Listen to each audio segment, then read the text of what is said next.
জুলাই গণঅভ্যুত্থানের পর ছাত্রদের হাতে ২-৩টি মন্ত্রণালয়ের দায়িত্ব দিয়ে জুলাইয়ের শক্তিকে দুর্বল করা হয়েছে বলে মন্তব্য করেছেন সমাজ কল্যাণ প্রতিমন্ত্রী ফারজানা শারমিন।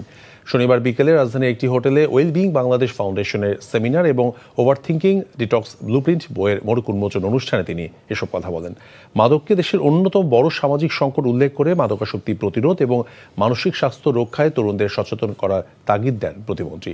পাশাপাশি মাদক প্রতিরোধে পরিবারভিত্তিক কাউন্সেলিংয়ের প্রয়োজনীয়তার কথা তুলে ধরেন প্রতিমন্ত্রী। কৃষি ব্যাংকের চেয়ারম্যান নুরুল আমিন সহ বিশিষ্টজনেরা সেমিনারে বক্তব্য দেন।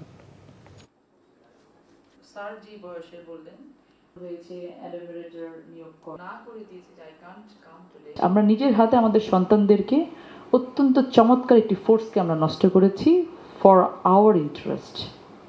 যারা চেয়েছি এরা নষ্ট হয়ে যাক, যারা চেয়েছি আর কোনোদিন বাংলাদেশে অভ্যুত্থান না হোক, যারা চেয়েছি আর কোনোদিন ইয়াং জেনারেশন ইমোশন নিয়ে পথে না নামুক, এবং সাকসেসফুলি তারা করতে পেরেছে। আমি ওই সময় যখন টকশোতে কথা বলতাম, আমি খুব আফসোস নিয়ে কথাটা বলতাম যে আমরা এই জেনারেশনটাকে প্রিজার্ভ করতে পারতাম, আমরা করিনি।